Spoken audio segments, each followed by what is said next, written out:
it's one of the most bizarre and scandalous showbiz stories of this century. There wasn't a single dinner table in Christendom at which it was not discussed. I don't think any of us realised quite how huge it was going to be. I'll be honest, I was stunned. I never thought he had it in him.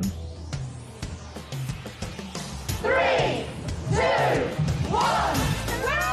It's the affair that blindsided the nation.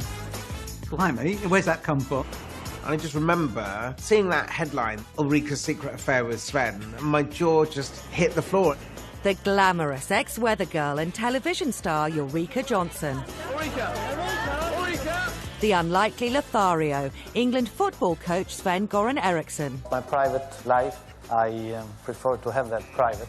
And the seemingly oblivious girlfriend, high-flying Italian lawyer Nancy Dell'Olio. Suddenly he was a story that would fit the front page and the back page. So if you were an editor, all Christmases had come at once. This is the inside story of a secret sex scandal that goes public and gets personal. Nancy was showing, you're not getting my man. She wasn't going to let some weather girl take this away from her. No way. And worst of all, could shatter the nation's hopes of bringing football home. We had this sudden fear, was the World Cup campaign in jeopardy because of Sven and Ulrika? When the story broke, we were like, wow, what?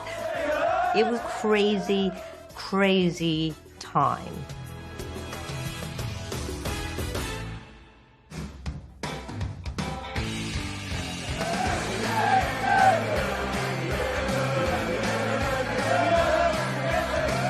...2002. Like this year, all eyes were on men in shorts and bouncing balls, and the nation was gripped with football fever. England had qualified for the World Cup in Korea and Japan. The build-up to the 2002 World Cup was like I've never seen before. There was a huge amount of excitement about England leading into that World Cup. This was the era of David Beckham. David Beckham was the superstar, golden balls. Nothing was going to stop England bringing the trophy home. Nothing until 5 weeks before World Cup kickoff. The nation woke up to a scandalous and shocking front page of the Daily Mirror. It was the sex scoop of the noughties, and the then editor Piers Morgan took to national TV to gloat about his sales-boosting exclusive. I came in on Friday morning to be informed that we had a big one, as we say in the business, and it was that Sven-Goran Eriksson, the England football manager, was having an affair with Ulrika Jonsson. I went to Ulrika's agent and said, we understand the unthinkable has happened, that Ulrika and Sven are an item.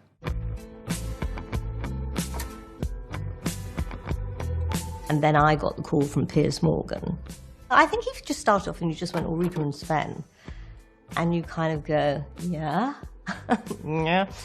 I always, with that kind of phone call, I would play for time, and he would know I was playing for time, you know. It's like, I don't know what you're talking about. Let me speak to Ulrika. And I phoned Ulrika and I just said, they know. They know. Ulrika Jonsson was an ex-TV AM weather girl whose Swedish sex appeal made her the perfect presenter for Saturday Night TV's biggest hit show. And a very warm welcome to Gladiators. Tonight, our 4 contenders will face the challenge of our gladiators. And the butt of her male presenter's sexual jokes and affections on the surreal comedy series Shooting Stars. Ulrika, you know, I've been working with you these past few weeks and I've kind of fallen in love with you. Ulrika kind of was this paragon of beauty, this amazing, effervescent, bubbly... I'm running out of superlatives. Sven wasn't that. He was everything but that to the outside eye. Sven was a hero for helping England qualify for the 2002 World Cup, and even the subject of a World Cup anthem. But was he a sex symbol? He's a lovely geezer, but don't forget that he's from Sweden. He was hardly Mr. gorgeous, Mr. Irresistible, Mr. kind of drop dead, drop your knickers, I just can't wait to have sex with you. Absolutely not. Sven-Goran Eriksson, he appears quite an ascetic. He's a bespectacled, bald, middle-aged accountant, effectively, looking at him. Great game, great performance, and we played very good football for up to 80 minutes, I guess. He was just so boring, I'd rather watch paint dry. According to the Daily Mirror, the unlikely pair had met at an exclusive London party 4 months earlier. Vanessa Feltz was there. Everywhere you looked, oh, look, there's Barbara Windsor, she's over there. You know, famous people whizzing about. And among others at the table were Ulrika Jonsson and her agent, Melanie. Ulrika met Sven at Richard Desmond's 50th birthday party. She was actually introduced to him by Alistair Campbell, who was very proud of that moment. He was very proud that he'd introduced Swede to Swede. And he'd taken a lot of credit, he thought, for setting up this relationship. It's quite sweet, really, that Alistair's playing a sort of little dove, a romantic dove. Sven and Ulrika's initial meeting was brief, as Sven was at the party with his Italian live-in lawyer girlfriend, Nancy. Nancy was so glamorous. When she'd met Sven 3 years earlier, Nancy was married to a rich Italian lawyer, but left him for our England coach stud. He had cascades, I mean lashings of black hair, just kind of in rivulets and tendrils, just kind of virtually kind of sweeping the floor. It was so abundant. The cheekbones were celestial, the eyes were huge and almond-shaped. She was just dazzling. Sven waited till Nancy went to the ladies. It was quite daring of him and very naughty, to be honest. Anyway, Ulrika came back to our table and she said, "Oh, Nancy did not like that." I said, "What do you mean she didn't like it?" She said, "Well, I spoke to him in Swedish and he answered in Swedish and Nancy did not like that one bit." Now, I can't say that I'm Mystic Meg and when she came back to the table I just knew, that an affair was brewing. That is not true. I did not know. The day the story broke could not have been a good day for the unlikely sex symbol Sven, who had to deal with a furious girlfriend. I know Nancy. She's fiery, she's Italian, she's passionate. I thought, my God, she's going to cut his balls off. An aggrieved lover.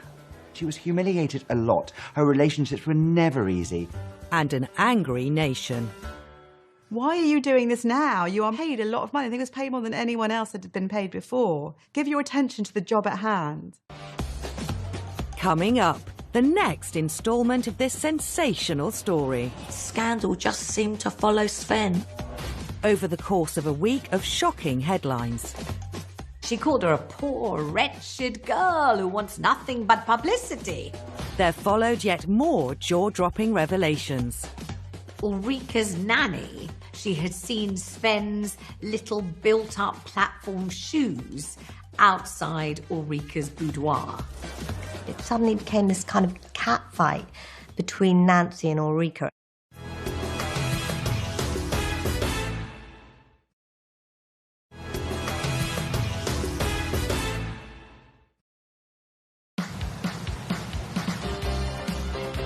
When I think of Sweden, I think of fjords, I think of smorgasbords, and I think of herring. I think of ABBA. First thought, IKEA and meatballs. Free love.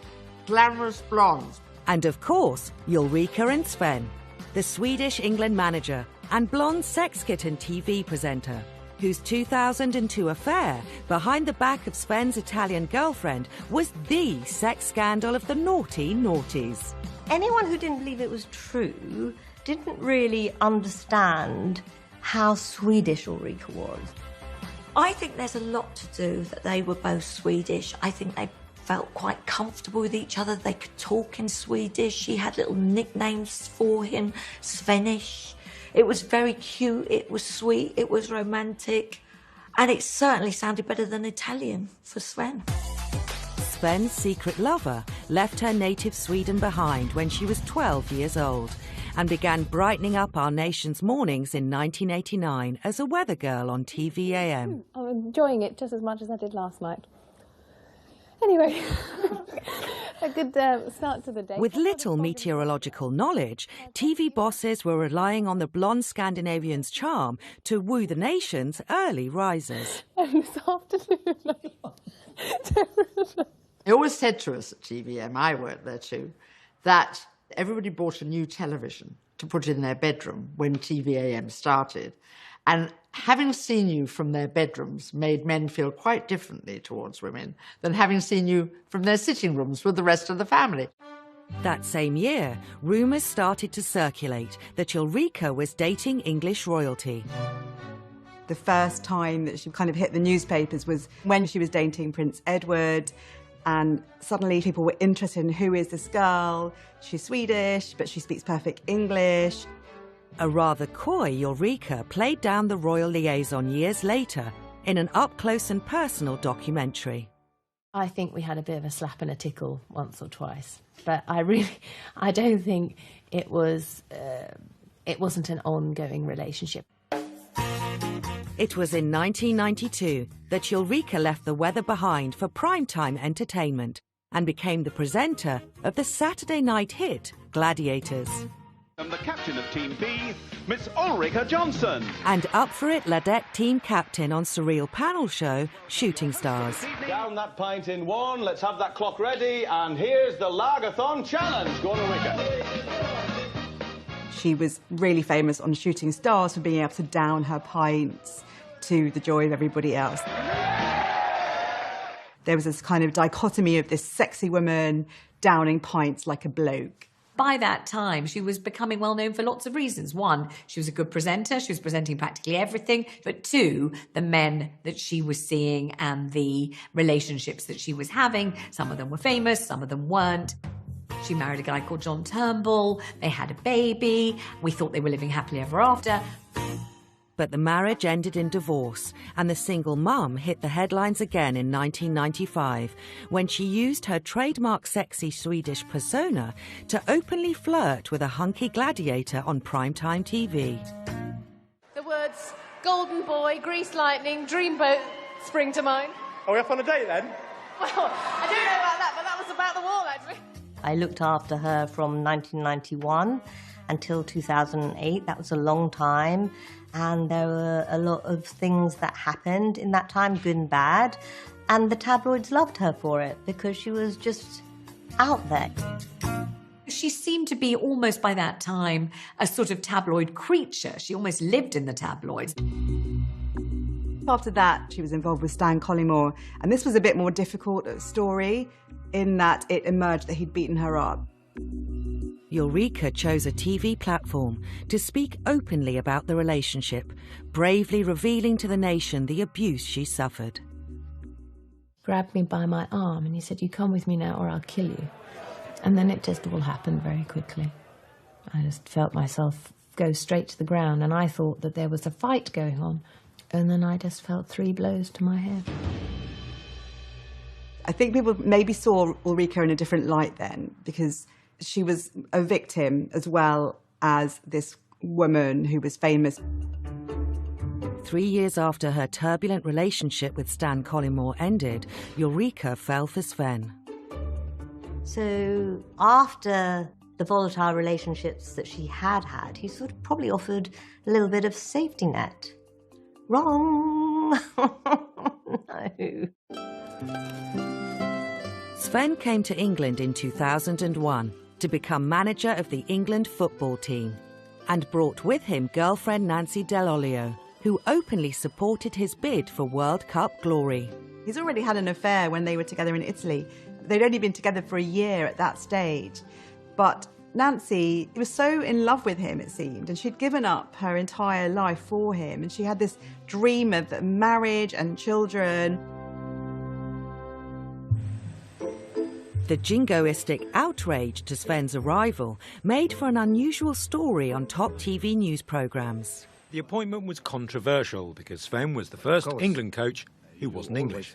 We're all proud to be English, and I think we should have an English manager to take us to glory, basically. So I will not watch another England game while we've got a foreigner in charge. I can't do anything about it. I'm a Swede, and that's it. I've been offered the job, and here I am. Why would we're getting a foreigner to do this most important, most sacred job of getting the World Cup back to us because we think it's ours. There wasn't a great deal of knowledge about him. He was an outsider. He was something entirely new, and we didn't know what we were going to get from him. Then, something amazing happens. 7 months before his affair with Ulrika hit the headlines, Sven led the England team to a 5-1 victory in a World Cup qualifying match with some old rivals. We hadn't beaten Germany. We battered Germany in Munich, where they never lost. In just 90 minutes, Sven went from being nationally despised to nationally idolised. The country went absolutely mental, and understandably so. There was such a sense of joy. It was Eriksson's triumph. Sven-Goran Eriksson. Sven-Goran Eriksson has breathed new life into England. What a turnaround in 12 months. Sven-Goran Eriksson. And as a consequence, at that moment, he could literally have walked on water and nobody would have been too surprised. Shortly after Sven's messianic rise, he met Ulrika. But they managed to keep their relationship secret until the scandalous story hit the headlines 4 months later. On the day the nation woke up to news of Sven and Ulrika's affair, there was no public denial or confirmation from the Sven, Nancy or Ulrika camps. And the press in Fleet Street went into overdrive. There's this hunger for this story. We all want to know what's going on. The paparazzi descended on the wealthy Regent's Park streets where Sven and Nancy shared a flat. And leafy Berkshire, where Ulrika lived, but no one spoke out, and the press next tried Ulrika's agent. It's very frustrating when you're trying to write about a scandal like this, and you depend on the PRs. Even if they're not going to give you a comment or no comment, they might often give you a background briefing, and we weren't getting any of that from Melanie. The fact of the matter was, I was notoriously difficult with people who I didn't trust. I mean, why would I give information away to people that I didn't trust? And I would not give away anything more than I absolutely had to. With Ulrika's agent staying silent, the paparazzi camped outside the England training grounds. I've heard about some of the banter that Sven got in the dressing room. The team were giving him lots of stick. This was the week Sven's focus should have been firmly on training his World Cup squad, especially as no one knew if his star player would be fit enough to play. Blimey, Beckham broke his foot. So what's the prognosis? He's broken his second metatarsal bone. What does that actually mean? Well, if he's broken or fractured one of those, he certainly can't play football. The injury happened the week before the Sven and Ulrika affair hit the news, and the Sun newspaper had been leading the country in collective prayer for the captain's foot with this arresting front page. Everyone had been obsessed by the metatarsal injury. It was on the front page of the Sun. Touch this spot, I think it was, to save David's ankle. The FA were hopeful 5 weeks would be enough time for Beckham's foot to heal. And Sven and Ulrika's affair was not what they wanted to discuss. 24 hours after the Sven and Ulrika news story broke, one of those in the tangled love affair finally spoke out. Nancy was rather gracious and put out a statement and affirmed herself as the winner. So Nancy made a statement which was pretty brutal towards Ulrika, you know, basically completely dismissing the story, saying that they were going to be sued, her agents would be sued, the money would go to their favourite charity. She called her an S***, which whatever that is. Nancy's implication was, I am the real deal. She is just an interloper. And in fact, she called her a poor, wretched girl who wants nothing but publicity. And I think some people agreed with her. That afternoon, and perhaps in response to Nancy's dismissal of her affair with Sven, Ulrika makes a surprise appearance. So the day after the news broke in the Mirror, Ulrika went to a football match that Sven was at. She went with Angus Dayton, who was on TV, very big way at the time. The whole of the press went mad, taking pictures of this two and counting how far away she was. What did this mean? What was she saying? What was Sven thinking? The nation's news programmes conjured up imaginative, cheesy ways of reporting the affair and gave it more airtime than the game itself. TV presenter Ulrika Jonsson was there, as was the greatest living Swede, England coach Sven-Goran Eriksson. Coincidence or something more romantic? Today's tabloids are full of their alleged love match. Do you think to yourself, well, you know, she's not denying it and he hasn't said a single thing, but they're there at the same match at the same time? At the time, it felt incredibly scandalous and secretive, insidious and completely sort of mesmerising. We knew Sven obviously would be there, but is Ulrika following him? And this meant that she was keeping this soap opera going. I think if she didn't want the story to be in the public eye, then she wouldn't have gone to the football match.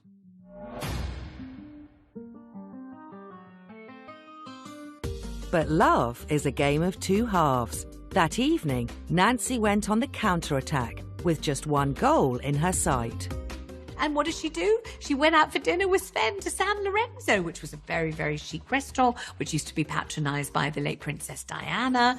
And she made sure that Sven took her to the most flamboyant, the most ostentatious, the most obvious place where she could be seen. And also, all the paparazzi happened to be there. So you've got this story being told in Pat Pictures. But Nancy did a pretty good job of styling the whole thing off and, you know, clinging like a limpet to Sven's arm and insisting on her status as, you know, his rightful partner and dismissing Ulrika as, you know, no more than a speck of dust on her shoe. But the next morning, the nation woke up to a titillating, salacious News of the World front page headline that made nonsense of Nancy and Sven's public display of affection.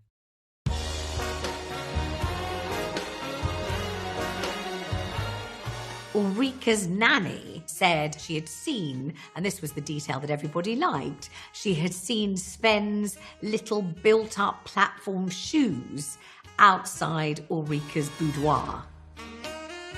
If he was in the house, he would leave his shoes, his platform shoes, outside the bedroom so that the nanny and the children would know not to walk in. And the idea of a man rather small, needing, you know, built-in platforms in his shoes and sexy Ulrika together was just kind of irresistible. This was just bonkers. Absolutely crazy. We all looked at him slightly differently. Sven was very sensitive about his height and the way he looks. His hair is always blow-dried, there's never a hair out of place. So how dare the papers write about him having little heels inside his shoes?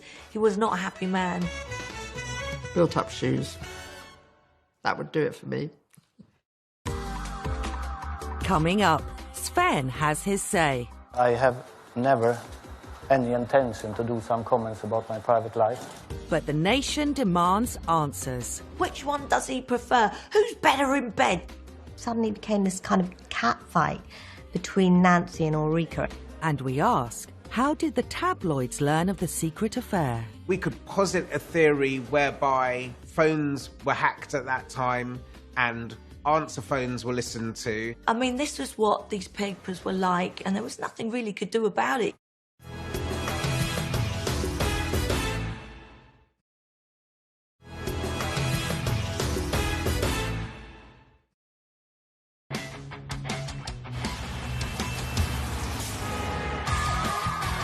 In the early noughties, the Sugar Babes and Blue were top of the charts, and life was decadent and fun.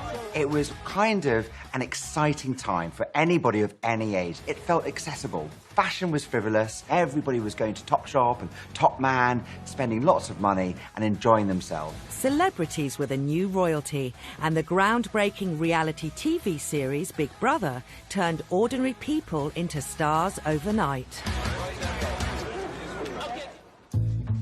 It was also the golden age of the unscrupulous press, who it seemed would do anything for a celebrity scoop. Well, back then, the tabloids were pretty ruthless. You could say the early noughties were the naughty age. It was the day of the sex scandal, and often they involved footballers. David Beckham having an alleged affair with his nanny, Rebecca Lewis. And another one was Amanda Holden and her marriage split. I mean, this was what these papers were like. If there was any gossip, it'd be front page, and there was nothing really could do about it. At that time, there were certain kind of people who seemed to be tabloid fodder, and I was actually one of them, to my amazement. At the time, I was having my bins regularly gone through, and stories about me just kept appearing in papers. You know, there was an enormous amount of phone hacking going on. It was all that kind of atmosphere where people's private lives were being exposed all over the place. How the tabloids found out about the scandalous Ulrika and Sven affair was not questioned when they published their shocking and titillating headlines in 2002. But in 2011, the Leveson inquiry investigated the ethics of the British press in the early noughties, and the Daily Mirror's head of news, Richard Wallace, was asked under oath to explain how they landed the Ulrika and Sven scoop. How did you obtain that information? Well, at that point, we'd only had a tip as such.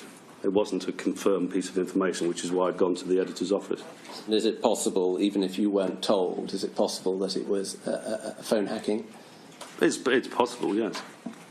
The media and public were gripped by Richard's floundering televised performance and scrutinised his every word. Obviously, in light of what we know post-Leveson, it's very credible that this could have been a story that both the participants unwittingly gave the press themselves, because phones were hacked at that time and answer phones were listened to. I mean, the terrible thing about hacking, it drove some people mad, because you would tell your mother, perhaps, that you've met this chap and all the rest of it, and you never thought that what you were saying on the phone was being listened to. And then it would appear in the paper, and you start accusing your mother or your sister. It's made everybody more cautious. I think if you're the manager of England now, you're much more careful. Just 3 days after the Mirror broke the story, and the day after the News of the World made Sven's shoes headline news, the Football Association called a press conference to announce the England team's new, terribly stylish World Cup suits. Sven had to go and do a press conference. It was all about this £179 suit from Burton, which was a two-piece suit, which had an input from David Beckham as the designer. It was pretty abundantly clear early on that this wasn't going to be a press conference, this was going to be a bear pit. Because you had a battery of television cameras and the news journalists. And they wanted to ask about one thing. And it wasn't about who was going to play centre forward at the World Cup. Is he still seeing Jonsson? Is he going to stay with Nancy? Which one does he prefer? Who's better in bed? And, of course, the first question from the pit that was the floor, who would be your selection, Ulrika or Nancy? This was the first time Sven spoke in public about the sex scandal. I have never any intention to do some comments about my private life. I never did it in the past. I will not do it today, and I will not do it in the future. He's totally taken by surprise, and it's the first time we see him lose his cool. I think it's probably at that point that he realises that this is a much bigger scandal than he could have imagined. You know, and you can see he's a bit shocked about the fact that the paparazzi are so interested. He doesn't seem to realise how big a deal it is. Well, it's not pleasant to be followed 24 hours a day. Not by one person, but about 20. And I think he probably was naive. And the FA was probably naive. But I can't do anything about it, so. Mate, you're in charge of our World Cup hopes and dreams. Of course people are going to follow you. But he looked a bit fed up about it. He didn't look like he was having the best time.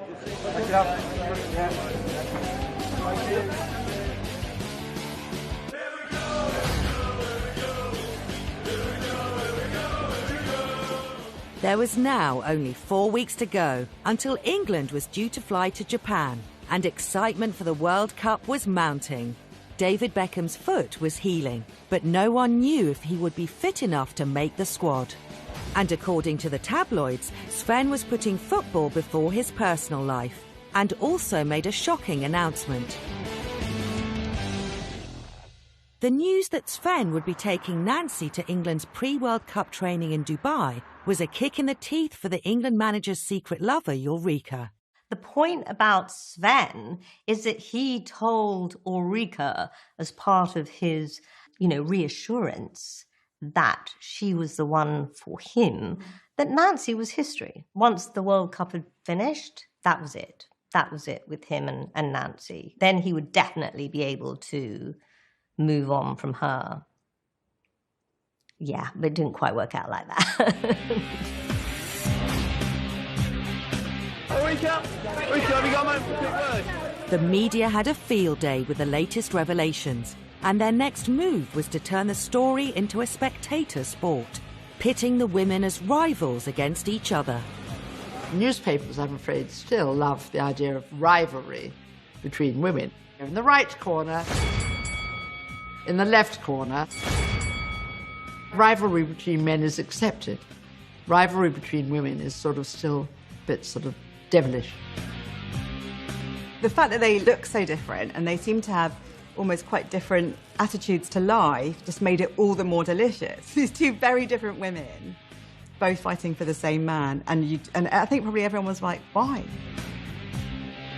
Classic male attitude towards a story like that was to turn it into a story about women instead of a story about the man who was the perpetrator. It suddenly became this kind of catfight between Nancy and Ulrika, and that was the moment it sort of became about the two women. Ulrika just said, no, this is not what it's about. 5 days after the scandalous affair of the century hit the headlines, Ulrika Jonsson, who'd remained quiet until now, released a statement. She wished Sven the best of luck with the World Cup, signing off with the words, "I am no longer part of this relationship." Melanie remembers the moment well. I cared about her, and I think once she saw the stuff that was coming out about Sven and Nancy, once there was a question mark over his head, it actually made her stronger, and therefore she could detach herself. I'm not saying that it wasn't a painful experience, because it always is in those sort of situations when you're let down and disappointed and lied to. But I saw a very strong side to Ulrika after that. The very next day, the Sun newspaper led with one of the affair's most memorable and rather humorous headlines. After the statement, the press still went crazy, and they put this big headline that said, "Nancy won, Ulrika nil." Nancy was wild and livid, and no one was going to get her man. But coming up, with 2002 World Cup mania all but a distant memory, who were the real winners? Unsurprisingly, all the TV companies were clamouring to have a bit of Nancy. And losers. There was more affairs. It was time. Everyone knew it. In what was the most scandalous sex scoop of the naughty noughties. In some ways, she got her revenge. Poor old Sven. I think she'd have had more excitement if she went to IKEA and had some of the Swedish meatballs than Sven's meatballs.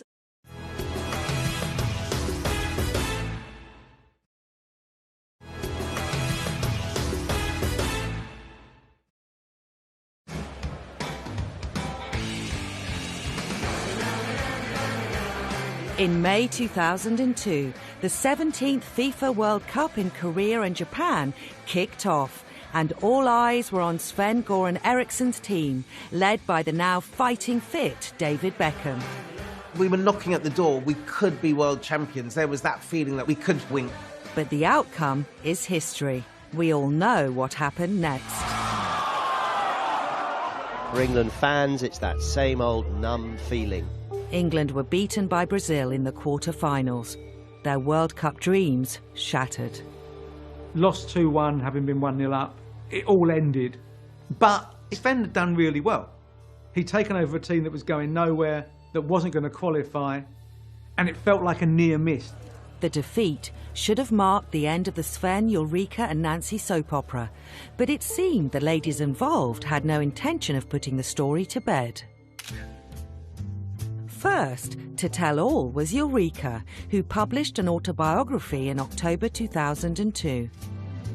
And of course her publishers would definitely ask her for as much about Sven as possible, so there's a whole chapter dedicated to him.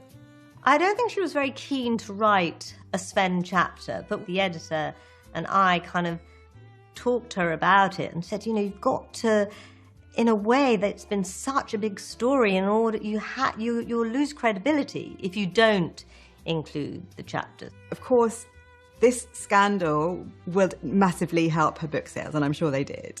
Very much so.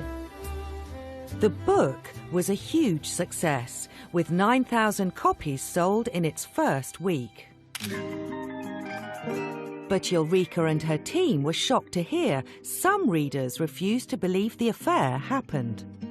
There was a rumour that got out that we had set this up. This was actually a story that we were putting out there in order to garner publicity for Ulrika's forthcoming book. As if.